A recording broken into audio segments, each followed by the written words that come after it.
it's the last screw. Hello everybody, and this is my new rack that I just built. And let me tell you, this is the first time I've built anything like this in my entire life. So if I can do it, anyone can do it. So far, my racks of tanks have meant stacking blocks and laying 2x4s down. Yeah, that's not so hot, really. I had been watching videos for years on how to build these tank stands or racks, and you can build them. That's the thing about building it yourself. You can build it, customize it to anything you could possibly want. My problem is I didn't want to spend all this money, and I didn't trust my building skills because I never had the right tools to do it. The biggest, most important thing, and the thing that was holding me back, is the ability to make perfect, precise cuts. So, and that was the biggest problem with this, not because it was hard to do if you get the right tool, but because the issue of getting the right tool to work in this case. Let me explain. And this is the saw I got. It's the cheapest miter chop saw that you will find anywhere that I've been able to find. And I found this one, first I found it on Amazon. It was on stuff for like 125 bucks. I thought, oh heck, that's cheap enough to give it a try if I want to start building these things myself. So I got one that come in. I was like, oh hell yeah, this thing's awesome. I made 7 cuts perfect. I went to make the 8th cut and the thing was dead. Wouldn't do anything. So I send it back through Amazon, and the next day they send me another one. This one won't even turn on. So for Amazon, the thing is, this thing has like 4,600 reviews and has a rating of like 4.7 stars. So I figured it had to just be a bad run, right? So I just asked for a refund from Amazon, and my wife was looking. She's like, Lowe's has them, and they're even cheaper, like $120. So I go and get the last one Lowe's had on the shelf, and it worked perfect. So I was lucky, and I got the 2-year warranty this time. So the beauty with this design is that there are no screws or fasteners that are weight bearing. It's wood on wood. What I mean by that is wood is stacked on the wood. So all the force coming down, there's wood here, sitting on wood, sitting on wood, sitting on wood, sitting on wood, sitting on wood, sitting on wood, all the way down. All 4 corners are like that. And so in each corner, it is 3 2x4s, in essence.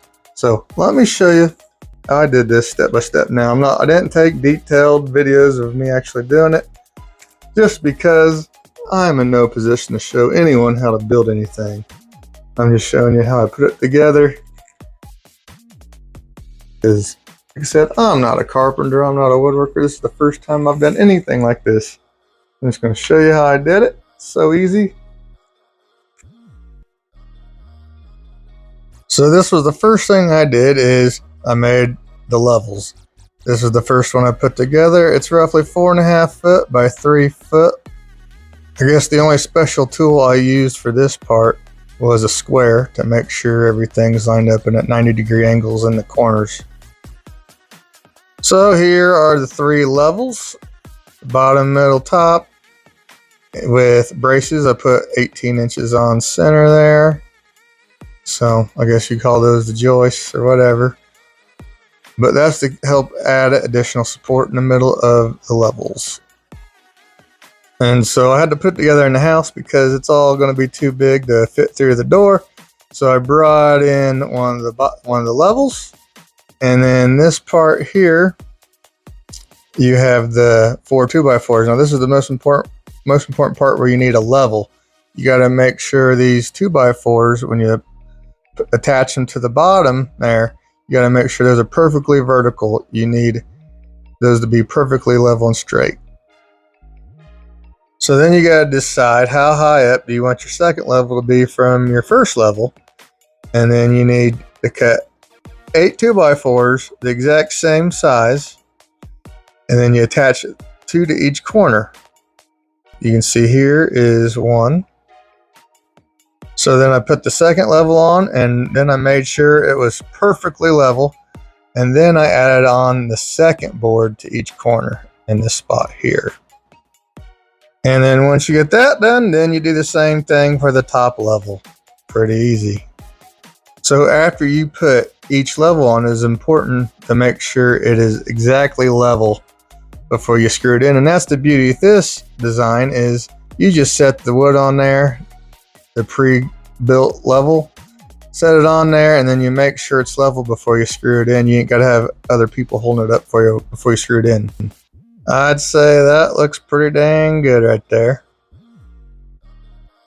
So then the last part that I did, and I probably way overdid it, is instead of using like 1-inch plywood, I went ahead and used 2x12s for the actual levels, and this will give it huge. This will give it lots and lots more additional strength.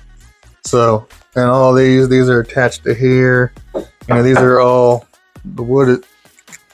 These are big, and they're going to distribute the weight all throughout the outsides, and then all down to the ground. Wood stacked on wood, and all the screws are doing is holding it in place so it don't slide out. That's all we got going on here. And so, you may be wondering, what are you planning on doing with all this? Well, and this right here used to be where my 110-gallon guppy pond was. The indentation of the pond is still in the carpet.